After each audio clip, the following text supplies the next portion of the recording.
All right, let's go to the panel now. I have to also thank our sponsors. There's a lot of sponsors in the room. We couldn't do these programs without you. The sponsors for the Madison Club series, HB Strategies, American Family Insurance, Xcel Energy, Walmart, AARP Wisconsin, and the WEC Energy Group. So let's hear for the sponsors. So you may or may not know about Wisconsin Eyes Troubles, but they usually do our video. But we've arranged for video to be done by my good friend Tracy Will, and the Wisconsin Insurance Alliance is helping to pay for the video there. So let's hear it for Andy Frank, and he's in the room too.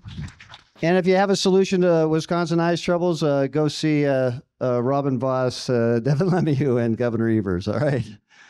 All right. Do you know all these people? I think you do. Keith Gilkes, Tanya Bjork, Charles Franklin. Let's give them a round of applause. All right. We're here to talk about next year's election year. I hear there's some things happening. But before we do that, I got in trouble last time, Tanya, especially you, because you didn't I didn't ask you, and you didn't declare your allegiances up front. So if anybody's endorsed or is working for a candidate, just let's lay it out here. Charles, you don't even have to be involved in this part, as far as I know. Okay. I'll start. I'm retired. Oh, that's an announcement. No, you're okay. You're not working for any candidates, Tanya. Not in this cycle, right? No. Okay. I wasn't last time either. She's too young to be retired. Okay, well, let's just talk about the political landscape going into 2026. Charles, why don't you start off? Use the mic here. Good. Okay. Well, yeah, the big thing is the national picture and how that filters down to the state. Jeff's brief to us is we're going to focus on the state, not the national picture. But you can't talk about the state this year without acknowledging presidential approval, what people feel about the economy, and a variety of other things. If you look at midterm losses, which the president's party almost always suffers, we talk about that being true for the House of Representatives, but it's also true in state legislatures around the country. And again, with much of the same regularity as for the U.S. House. And so a relatively good year for an incumbent administration means minimal losses. A bad year means big losses. And the president's job approval right now is actually just a little better than it was in November of 2017.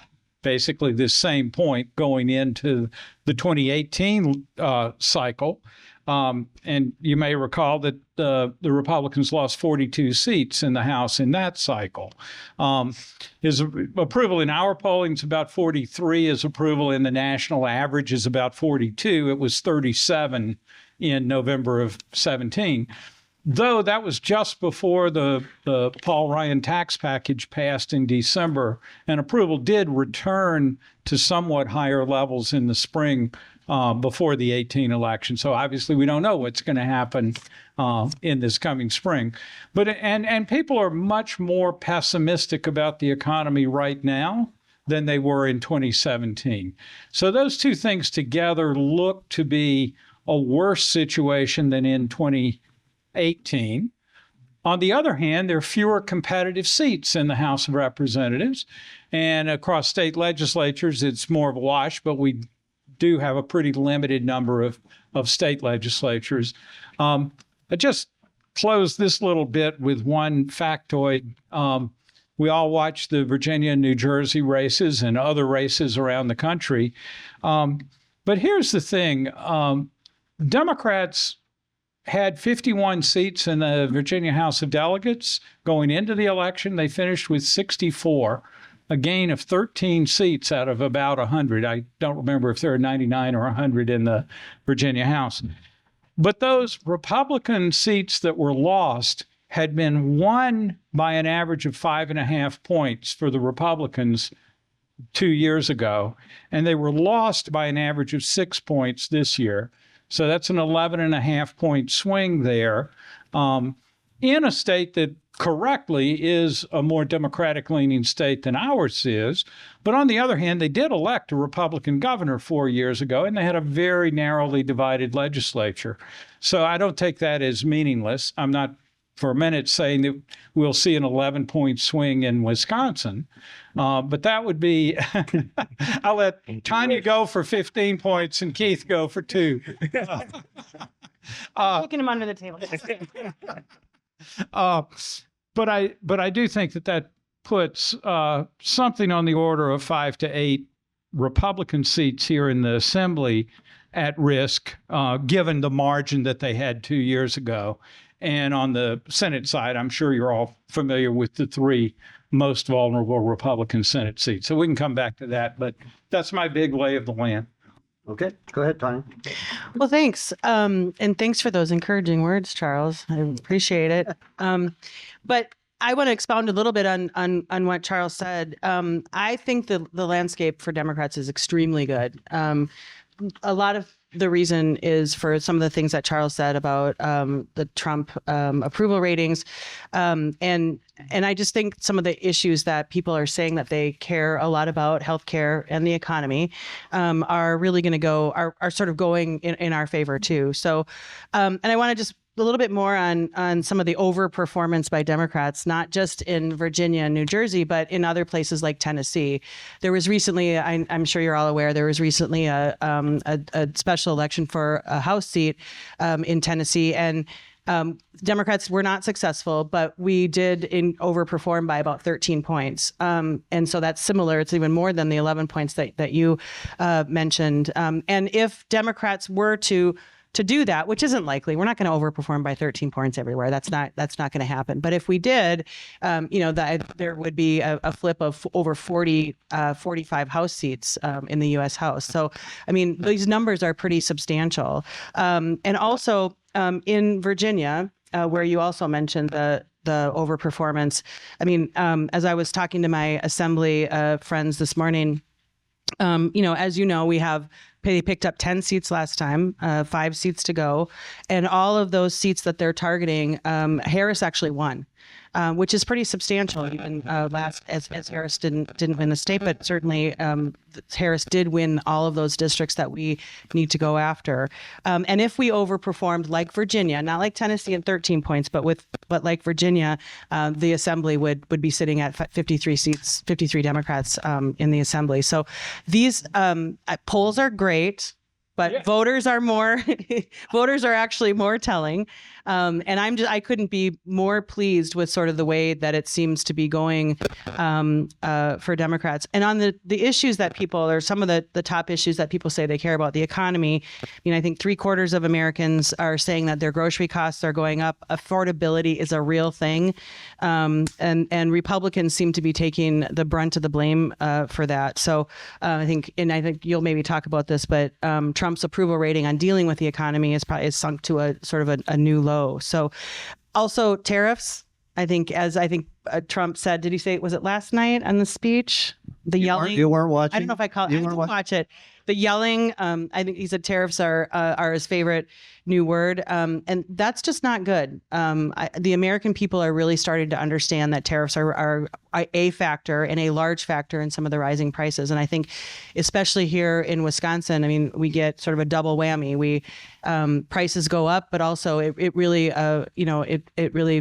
is harmful to our farmers, this trade war, and especially as it relates to soybean. And there's other markets too that are really struggling in this economy. So people seem to be understanding, based on the overperformance and in some of the races that we've had so far, people seem to be understanding that and laying the blame fully on the Republicans. So I couldn't be more pleased. How about you, Keith? I was going to say you're gloating over here. So, the cautionary tale constantly is the thinking you can derive off of midterm elections what then ultimately is going to happen in November. I think that's always a very dangerous game. This is ultimately a turnout battle. It always will be, especially in a purple state like Wisconsin that's so close. And we have a long runway between now and November of next year. And there are many different factors that will go into how people decide to vote and the motivation of the two parties to get their base out and vote for their candidate. So I kind of take the more measured approach of, yes, I understand when you're the party in power in the White House, things are more challenging, they're more difficult. You have to make tough decisions. You have to govern. Governing is hard, and it may alienate certain constituencies along the way. But ultimately, if you believe your policies are going to be effective, you will see the benefit and the dividend off of that coming in November of next year. Big picture wise, I think that if Republicans want to be successful, they have to be clear-eyed. They have to understand what they're walking into. I think the biggest challenge you always have as a party when you're in power is the happy talk that starts occurring in the campaign offices of we'll get through this, it'll be fine. We just need a presidential visit that'll solve all our problems. And the reality is, no, what you have to be is a candidate that has a vision, an agenda, and you have to go sell it, and you got to work your butt off in order to be ultimately successful. And that's what every campaign comes down to at the end of the day. I've seen bad candidates win in good years. I've seen good candidates lose in bad years, and I've seen good candidates win in bad years. So it's possible, but it takes the right mixture of issues, motivation, money, get the message out. Know you have an agenda that sells with the voters at the end of the day. Would you rather be me or you, though? Well, I mean, For once, gotta say me. In 2024, I liked being me. In 2026, I might not like being me. This is, and to Charles' point, that old saying of all politics is local. Well, you know what? Politics starts at the national level these days and goes all the way down to the local level. And you just got to deal with it and adapt to it. So, look, I don't want people to be naive, and I'm not foolish to sit here and just say everything's great and it's going to be a wonderful year for Republicans and we're going to maintain the majority. I mean, there's a lot of things that got to play out here. I mean, we're having redistricting battles all across the country that I never thought in a million years would happen, and this is uncharted territory. So we got to kind of let the world play itself out. And like I said, we got a lot of real estate, and along the way there's going to be a lot of drama and a lot of theater, because that's what politics is. Okay, well, since you mentioned redistricting, what are the chances of redistricting occurring here for why are you laughing? Oh, this is my favorite topic. Tanya and I have been doing this for years. Elections have consequences. Yes, that is exactly what I always. Okay, so is that going to happen for 2026? I mean, or is that a 28 thing? I think that's a 28 thing. Ultimately, I think the people that are bringing the litigation and the lawsuit even acknowledge that it's a little too late in the game to be impacting 26 at this juncture without throwing us all into a lot of chaos that other states have been. And to be honest with you, my biggest gripe as a Republican is we kind of went down this road of asking states to redistrict. And I don't think people really understood the consequences or the process that actually goes with it, because we have these conversations. Missouri is a classic example of it. Like, everyone's like, we're going to redistrict and pick up a seat as Republicans. Well, you know what? You can do a citizen-led referendum and completely overturn that. And it's like, did anybody think about that before engaging in it? And my guess, as I've seen in Missouri, even though it's a red state, we're going to lose that. And it's kind of a mess at the end of the day. And it's unfortunate, but you look at places like Indiana and Republicans turned back a redistricting effort. So this isn't like it's not a clean process. It's not a simple process. And unfortunately, we'll see what clarity we get in Wisconsin. I just don't think we'll get this figured out by 26. And it's unfortunate. I mean, I think there are a lot of people in my party that are pretty disappointed about that. But I do think we will have the maps that we have today in November of 26. Okay, so how vulnerable is Van Orden then in the current maps? I still think he's vulnerable. I think particularly in this climate, some of the issues that I talked about talked about the economy, but also healthcare. I mean, as you see playing out right now, it looks like premiums are going to, in some cases, double for 22 million Americans because they're not extending the Obamacare tax credits. So, I mean, we add the economy, you add healthcare. And you add the fact that he votes with Trump, 99.9% of the time. I think in that district, with whether it's a lot of farmers in that district as well, and tariffs are really killing the farmers. I think our candidate who came within 12,000 votes last time, even with this district, I think that there's a really good chance that she's gonna win. The other thing I would say is I think that this year we will see much more investment from the national party structure into that district for Democrats than we've seen previously, and that can only help too. Keith, you have anything else to say? Yeah, I'll just add from a perspective of power of incumbency matters. Derek Van Orden has lived and survived bad cycles and good cycles already. He's been through the ringer, so he knows what it takes to win that district. The other aspect of this that I always share with people is what I hear on the ground, and these are not necessarily from people that are Republican aligned or Democrat aligned, is that he has a great constituency service aspect to the work he does as congressman. And it matters. That is an aspect that really has impact inside a district, and Congress is still one of those rare places where you can have that impact. So I feel he's the strongest, best candidate to win. Power of incumbency will get him across the finish line, but it will be a battle. And I mean, it may only be 1,000 or 2,000 votes in terms of the margin. But if what we're seeing now across the country, I mean, we don't even need to outperform by very much to recapture that seat. So I'm pretty positive about it. Okay. I lived in Western Wisconsin my life, so I feel I got a good feel for it. Charles, anything on the third? You don't really have any district by district polling. Well, we don't do district by district because we don't have a big enough sample size within any single district, right? 8 districts, 800 respondents. You do the math. 100 people per district is not enough to say anything reasonable about it. But votes do count. You can look at the votes. And it is a close, competitive district. I think the candidates matter in all of this. I'm just repeating what's been said. But the atmosphere and the issues, I think, are real things. The question for me is here in the state, and this goes back to the governor's race rather than the legislative races, is what issues really come to the front and center of the governor's race that then help structure the legislative races and, to some extent at least, the congressional races. I don't think it's any surprise that inflation is going to be right up there and jobs and the economy. But what is healthcare going to be? Is it going to be a preeminent issue? You remember 2018 when pre-existing conditions suddenly blew up as a major issue? So there's still some wild cards to play here.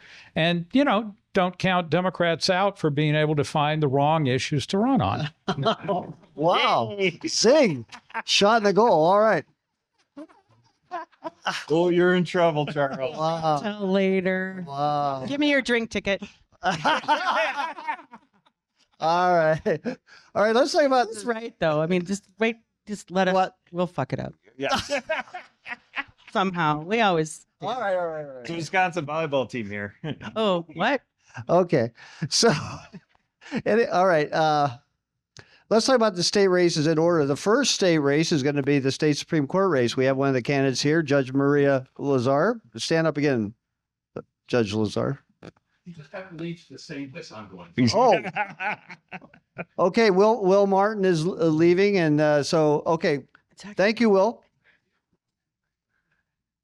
Okay, so let's talk about that race. There's not a primary this year, and what's your what's the landscape, Charles, on the state Supreme Court race, given what has occurred in the state in the past few races? Well, given the last two races especially, it's just a stunningly low-key race at this point. Now, there's plenty of time, yada, yada, yada. It's probably a lot to be said for saving your money and using it after the turn of the year rather than burning it at this point. But that said, it shows up in our polling where over 80% don't recognize the names of either of the candidates for the court. We didn't even bother to ask who would you vote for given that ridiculously low level of awareness. It'll change over the course of the spring, but to my mind, we won't have a good read on where that race is until March. We'll get a look at it in February, but I expect a lot of people still won't have tuned into the race. And since the majority of the court's not at stake this time around, I'm very interested in whether we're at 100 million like the last race or at 50 million like the race before that or only at 25 million. We'll get some financial reports in January and begin to get a notion of that. Well, I think we're going to win this one just like we have the last four. Chris Taylor's a really good candidate. I agree that there's not a lot of attention being played on it yet. But I firmly believe that, again, with the political environment and with the quality of candidate, and I think that I don't think you're right. It probably won't be $100 million, but it's going to be close. Even though it isn't for all the marbles of the majority of the court, these races do matter, and they matter a lot. I mean, just they matter a lot. So I don't expect there to be any reprieve of ads this year. You'll probably see just as many as you did last time. So, but I'm pretty confident that we'll win this one again, even though they're nonpartisan. So I don't know what I'm talking about. Yeah. Totally nonpartisan. Who's we? I don't know. My cautionary tale is like we've lived this enough times as Republicans. What typically happens with the Republican Party is we sit on our hands, we wait to the last minute, and all of a sudden we get engaged and understand there might be an election in a couple of weeks, and then everybody's wondering, well, why hasn't anything been done? And then we lose. So the recipe is there. It's just a question of whether we've learned our lesson or not. We'll see. I mean, we'll find out in a couple of months whether people are paying attention and doing what they need to do, or are we just going to kind of catch ourselves flat-footed yet again? What happened, Keith? You folks had you folks had control of the court, and you let it slip away. What happened? I would say unlimited personal contributions to a state party destroyed us. And Never who did recovered. that? What? Who did that? That was done under the Republican legislature. Yes, it was. Thank you. They did a lot of good things. They just forgot about the whole element of there was not a technical limit on the Republican Party of Wisconsin or the Democratic Party of Wisconsin. And no one ever thought to think of that element of the bill. Okay, so Can I just quickly say one thing? If you Sure. look at the pattern of Supreme Court votes in Milwaukee County, conservative court candidates either won or basically tied in Milwaukee County from about 2000 until about 2012 or so. But in the period since then, that liberal margin has just moved up race after race after race, while not moving very much for the governor or the president. And so I think a lot of this is this shift in turnout advantage that low turnout races used to favor Republicans and conservatives, but they're now favoring Democrats or liberals. In our estimate for the governor's race, turnout was helping Republicans by 3 to 4 points prior to 2014, the governor's race, looking at the midterm races, not the Supreme Court races. And now it's favoring the Democrats by 2 or 3 points. So not a huge effect, but a demonstrable effect, and one that's shifted over time. And I think that is an important element of the court. Even though we've been setting records for court turnout, it's still quite low compared to a fall election. And I think we would be remiss if we didn't mention the abortion issue. I think is driving a lot of that turnout too. So I think that's a big key piece of this too. All right. So it's the first open governor's race since 2010. Keith, you may remember that year? It's really nice. That's it. A little tear in my eye. So, I mean, this is a big deal. We got primaries on both sides. We do. I don't know. Is the race? Do we have all the candidates, or are there more to come?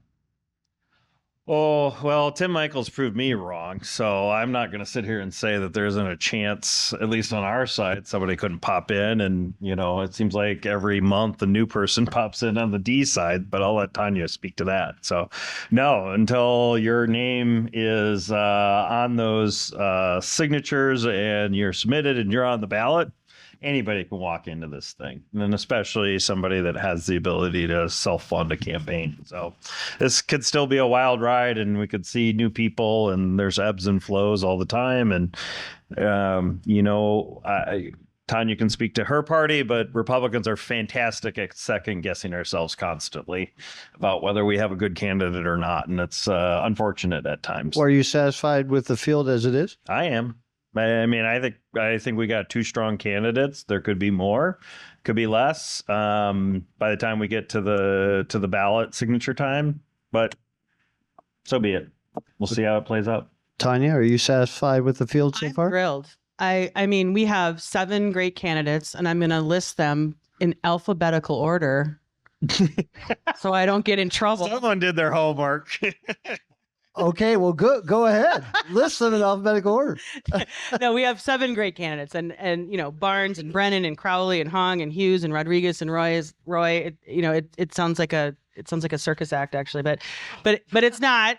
They're really great candidates, and I think each one of them has a good opportunity, and each one of them has a really unique story to tell. And so I couldn't be more pleased with the field of candidates that we have. I don't think that field is going to stay the same. I think our field will get smaller before it gets bigger. I don't think it will get bigger. Probably will get smaller. As we all know, the end of the year finance reports are they're scurrying to raise all the money that they can. I think those will be very telling for the Democratic field. So it just really, but I couldn't be more pleased with the fact that we're going to have a robust primary. I think a robust primary for Democrats gives us a head start. There's going to be, you're going to see a lot of activity and message and ads and mail and all that sort of stuff talking about Democratic priorities.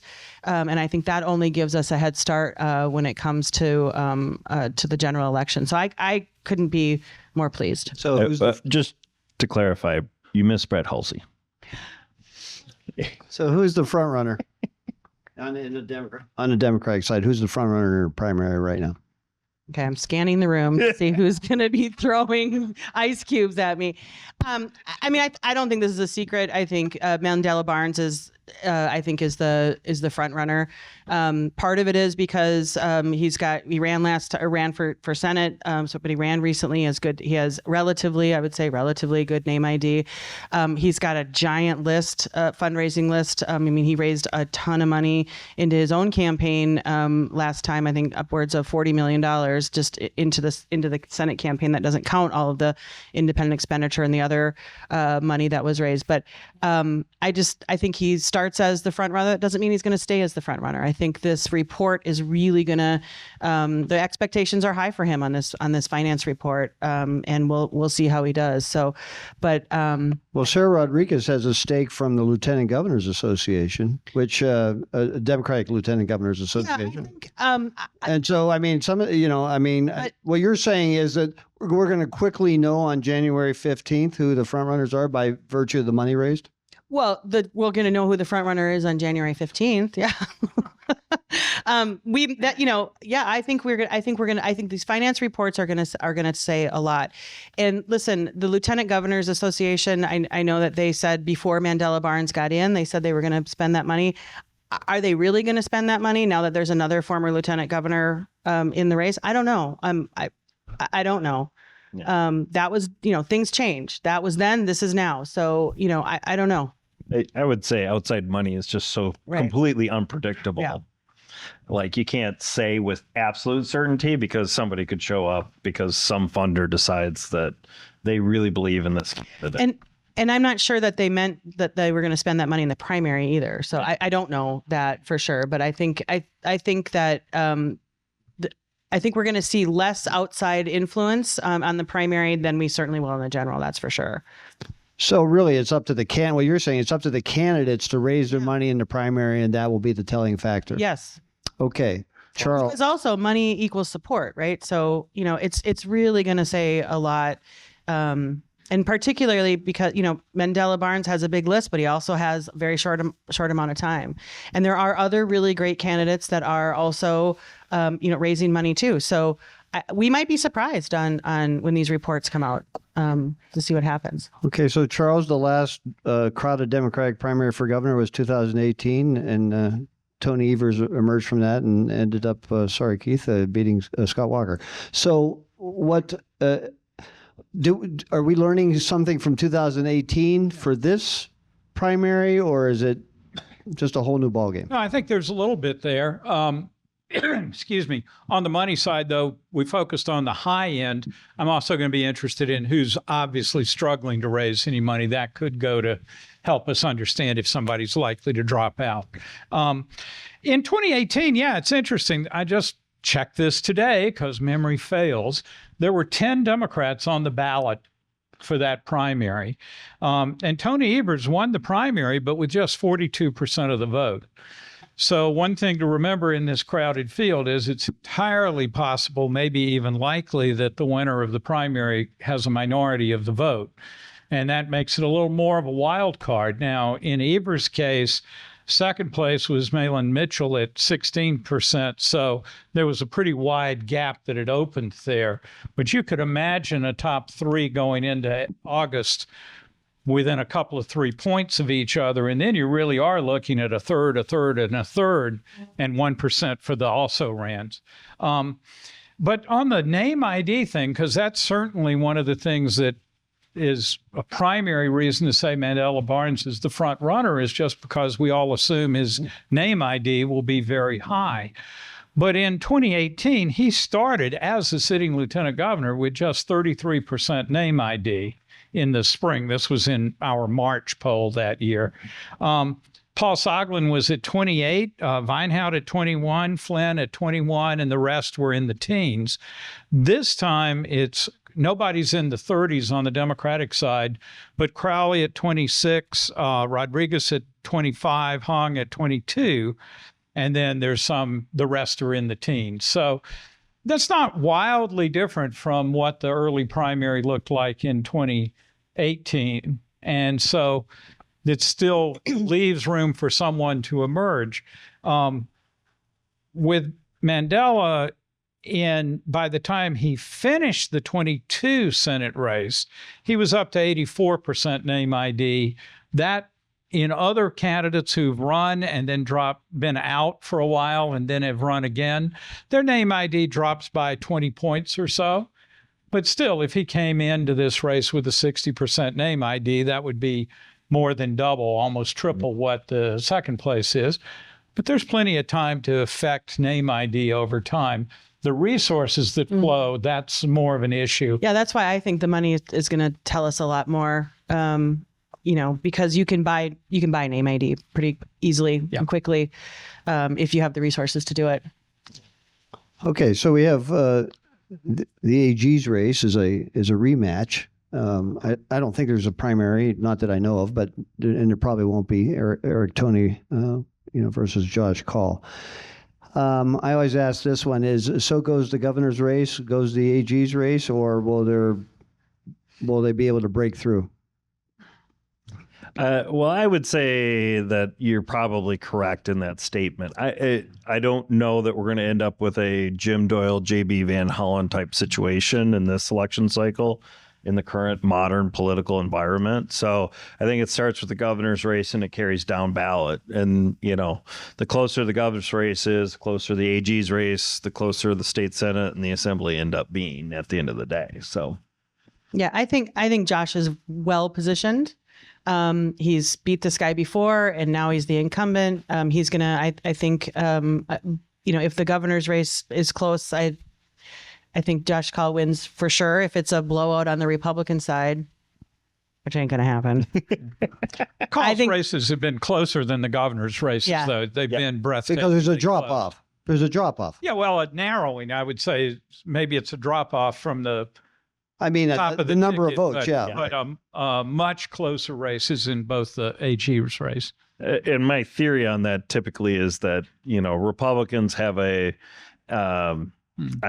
image of being tougher on crime. It has an appeal that probably gets into the more of the independent crowd. And so Republicans tend to do a little bit better in the AG race. But I mean, you need that governor's race ultimately to be close for AG to be successful as a Republican. I mean, I don't know off the top of my head, but it wasn't like JB blew the world out when he won with Doyle at the top of the ticket either. So,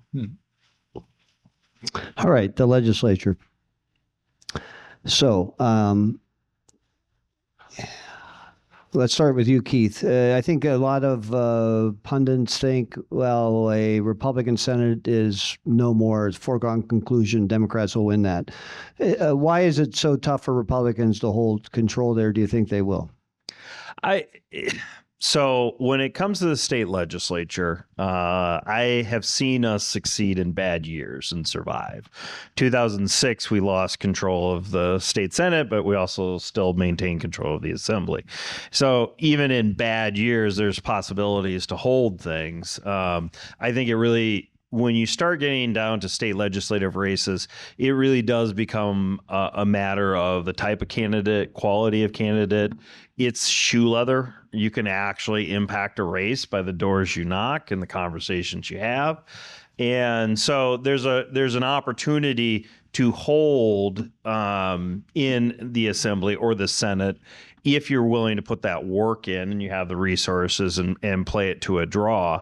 And I think a lot of the success of the assembly, especially in terms of longevity, the Senate has been a little bit more mercurial over the years in cycles, but that's because it's tends to be bigger districts with more cities in it. So you have a little bit more of a variation at the end of the day. So it's a long-winded way of saying, yeah, I mean, it could be a tough political environment, but Assembly Republicans have shown an ability to still hold a majority, even in a bad political year.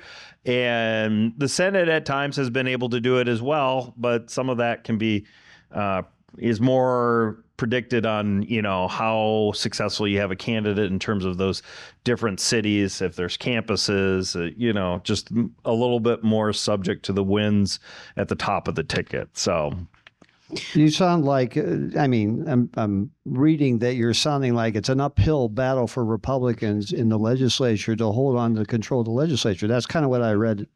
I'll take it from here. Yeah, it's just trying to be honest with ourselves. This is a thing that I struggle with in our party when I'm having conversations, which is you got to be honest about yourself about how much work this is going to take in a difficult political environment. I mean, I have seen candidates work their butts off in tough political environments like 2008, where Alberta Darling, Sheila Harsdorf, and Dan Kapanke survived an onslaught. You know why? Because they worked their butts off, literally, and they knew no one was going to help them, and they still survived. So it's possible. And we just got to be realistic with ourselves. If we, as a party in control of the White House in an off year, I mean, everybody knows history. Look at it. If you don't use it to inform your decisions and your strategy, you're a moron.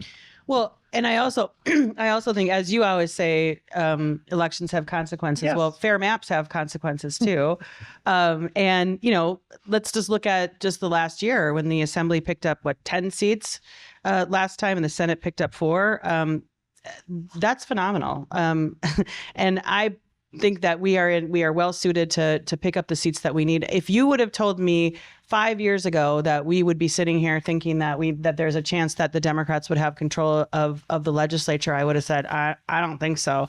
But those maps really have mattered. And I also think the quality of the candidates has mattered. And those new maps have allowed us to recruit really good, better and really good quality candidates too, because when the numbers are fairer, it's more like you're more likely to get somebody to agree to do this, right? Because, running these campaigns is not easy. It's a lot of work. It's a lot of heartache and shoe leather and all of the other things. But, I am very optimistic that we will walk away with a full boat here coming in November with a Democratic governor and legislature. And then we'll fucking... You're predicting a sweep. Okay. I'm Okay, Charles, what's the true line? Yeah, right. I bow to them on the truth. I just do the numbers. I do want to look just a little bit at the 3 targeted Republican Senate seats because the districts are a little bit different. We've gone back, and my colleague John Johnson deserves all the praise for this, and recomputed the votes for all the statewide races since 2012 within the current boundaries of the districts. So we're making an apples-to-apples comparisons over time. And if you look at Hutton's district, that's one that is now fairly Democratic, but it's really trended sharply in a Democratic direction. Again, within these same boundaries, it was solidly Republican in 2012 and 14, and in that period, it's now pretty Democratic, and Harris won all 3 of these targeted Senate districts. Howard Markline's district, on the other hand, has been solidly Democratic for this entire period since 2012. Not in his old district so much, but in the current district, this is a tough district. You have the advantage of a long-term incumbent there, and we'll see how much he can use that to hold on. And Harris only barely won that district. She did actually better in Hutton's district, for example. And if you look at Vanguard's district, it has also trended in a Democratic direction, but much less sharply than Hutton's district has done. And so while it now is a little bit Democratic in the last 2 or 3 elections, it's only barely so, but the trend has been in that better performance for Democrats. So you do have 3 districts that Harris won last time. And of course, no surprise, the Liberal won in the Supreme Court races last time. But they do have a little bit of a different flavor between them. And on the Democratic side, Jeff Smith's district is pretty solidly Democratic, even though he's had very close races there. And again, Harris won that, but only by a little bit. So if you're looking for a Democratic target or targeted Democrat, his district stands out as one that's fairly solidly Democratic, but not, it's actually not as Democratic as Markline's district is now. Well, and I just want to point out too that what Charles is talking about historical numbers, that doesn't take into account any of the overperformance that I mentioned before that we're seeing right now as people are headed to, or have gone to the polls in places like Miami and Georgia and in Virginia and New Jersey and other places where we have overperformed those traditional historical numbers by quite a bit. Okay, let's have some questions from the audience. And so we have a big group, so I'll try to get to you with a microphone. Anybody have any questions? No? You just want the drink ticket is burning a hole in your pocket. All right. Should have liquored him up first. Yeah.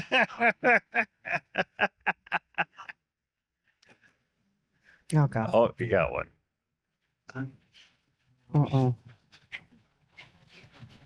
Go ahead, Maureen. Any predictions on what are going to be the key issues, for the 26th election on the state legislative level? Well, I think the legislative level is, as I said earlier, I think the governor's race drives that more than the particularities. In our polling in October, inflation is number one. Immigration number 2, and there's a big difference in who ranks immigration number 2. That's heavily Republican issue. Inflation, though, is relatively bipartisan, but more Democrats ranking it number 1.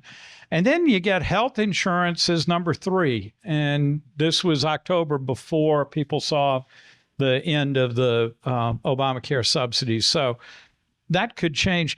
The other issue, and you're seeing Tom Tiffany talk about it quite a bit on Twitter right now, and that's education and property taxes, because we've seen a real change in the public's view of those things. When Governor Walker was first elected, people said holding down property taxes was more important than K-12 spending. It was close, but more worried about property taxes. But then by 2015, K-12 spending outpaced property taxes and continued to grow, and property taxes go down until about 2021 or so. But since then, property tax has come roaring back and is up in the high 50s now, with K-12 down in the low 40s, and in one of our recent polls dipped to 39. So that's an issue for a state-level race. If the candidates could possibly decide to focus on state issues instead of the president, opens up a real possibility on the Republican side, I think, for an issue that Democrats owned in 2015 to 2020 or so on favoring K-12 spending. But they absolutely have the short end of that stick today. And, property tax bills are in the mail now. Okay, so Tanya, what do you hope will be the major issue for Democrats? Economy and healthcare, I think I think education too. I think they always tend to be some of the top 3, and they're at least the 3 that we do better on. So I really believe, I think the economy is really going to be a driver on this one, and affordability, and I think healthcare fits into that too, as people are going to see their premiums go up. Keith, what do you want the big issue to be for Republicans? Well, I think there's a multitude of ways to tackle what's going on in the world these days. Number one, on the K-12 issue is I think there's just a general dissatisfaction with the outcomes of what's happening in K-12, and that we seemingly cannot make any progress whatsoever. And so you see this undercurrent of dissatisfaction with outcomes at the same time, when they're getting property tax bills and they see the increases. And I think there is an opportunity there if Republicans are willing to get local and talk about a really truly state-only issue. That's a great one. Economy, I think, is unpredictable at this moment because what you have going on is a multitude of different factors that you have to think through. And it starts with inflation, and you have an inflation report that just came out that came in cooler than people were expecting and were surprised by that. At the same time, you see the jobless rate increasing. And then you have this constant debate with where interest rates are at, and then how is the stock market producing. And the hard part with the economy is all of those factors play into what people's perspective is. And so for a candidate at a state level to tackle a national issue like the economy, they have to find ways to localize it. And how are you, as a candidate running for governor, going to talk to people about how they're sitting around the kitchen table having a conversation about paying for their kids' education, how they're paying for health insurance, how are they, going to meet the property tax bill, how are they going to put food on the plate, are they feeling the pressure of the job market on them? I mean, those are tough things to predict. And so, affordability, the dirty word at times, is a good word too, depending on what plan you have and what are the issues and what are the policies you think can address it. But, it all begins and ends with, and this is my general feel about anybody running for governor versus U.S. senator or any other office, like, people want to know their governor is connected to them. And much like I'll invoke a Democrat here, I feel your pain, Bill Clinton perspective of, I can relate to what's going on around your kitchen table because I'm doing the exact same thing. And that still all comes back down to this. You got to put it at a state level. You got to put it at a local level. You got to put it at a personal level. They could care less what's going on in D.C. Though they don't think anything D.C. does impacts them other than screws them. And at the state level, they feel like their governor has a chance to have a positive impact on their life, and that's why they care a lot more. Okay, you'll have a chance to talk to the three panelists. I do want to recognize the candidates who are here or were here briefly anyway. Judge Maria Lazar and Senator Kelda Roys, Mandela Barnes, Eric Toney, the DA of Fond du Lac County, who's running for AG. Treasurer John Lieber is here. Sarah Godlewski, Secretary of State, who's running for Lieutenant Governor, Will Martin, who's running for Lieutenant Governor, and Nick Pols, who's running for Lieutenant Governor. We also have some campaigns who are represented here. If you're representing a campaign, Janet Perino is here. She's representing Joel Brennan's campaign. Yeah, there you are. I see Brett Halsey is here. Brett, wave to everybody. We have Garen Randolph, who's representing Crowley's campaign. Yeah, thanks for coming. Sam Recker, who's representing Judge Taylor's campaign, if Sam is still here, and Nate Conrad, who was here representing several campaigns. So before you applaud and everything, I want to bring back David Heinrich from the Second Harvest to tell us give us a little bit more of a pitch to please donate to Second Harvest. Thanks again, and what a great panel. Interesting conversation here. Just wanted to share a little bit more about Second Harvest. Earlier, I kind of talked about our organization and as a whole sort of stats about how we operate and where we operate, but I want to take this time here to talk about why we do what we do. In the 16 counties that we serve, we estimate that there's nearly 147,000 people who are facing food insecurity on a daily basis, 40,000 of which of those are children. And the people who turn to us in our assistance network come from all walks of life. It's seniors who have run out of savings, it's children, it's people who work low-wage jobs, sometimes multiple jobs, people that can't work because of a disability or other health condition, or a myriad of other circumstances that life throws at you that you find yourself coming to a food pantry and looking for support. So our vision as an organization is to make sure that everybody in our community has enough nutritious food, not only to survive, but to thrive in our community. And we can't do that without the support of folks who give back and make that possible. So if you're thinking, how can I help here today? Giving monetarily is a great way to do that. We certainly have lots of food collection that goes on as well. So if you want to give back food, that's a great way. You know, a lot of people have that very physical experience of putting something in a donation bin and dropping off food. It feels good to give back that way, but it probably doesn't come as a surprise that an organization of our size, when you give money, can make that dollar stretch a lot further than you could at the grocery store, for instance, with the ability to buy in wholesale in bulk and distribute that food to our network. You can also give back your time. Like I said, volunteering at Second Harvest is a great opportunity, and then advocating for policies that help people access food and live more sustainable lives in that way, whether it's the cost of housing or the economy, employment, all kinds of different factors like that can affect a person's ability to buy food. It's not just going to the grocery store and seeing the rising prices there as well. So lots of different things that we can do as a community to advocate for those folks, our neighbors who are facing that food insecurity. But if you would consider making a gift to Second Harvest, we'd appreciate that support very much. And just want to say big thanks once again to WisPolitics for hosting us as a beneficiary for tonight's event. Thank you so much. Thank you, David. Yeah, please remember Second Harvest in your giving. So I want to thank our sponsors for the Madison Club series. We'll be back in January. I don't have any dates quite yet, but I want to thank ARP Wisconsin, WEC Energy Group, Walmart, Xcel Energy, AmFam, HB Strategies, and the Wisconsin Insurance Alliance. And thank you to all the sponsors who are here who have sponsored WisPolitics events and other programming throughout the year. We certainly couldn't do it without you. And so this party's for you folks too.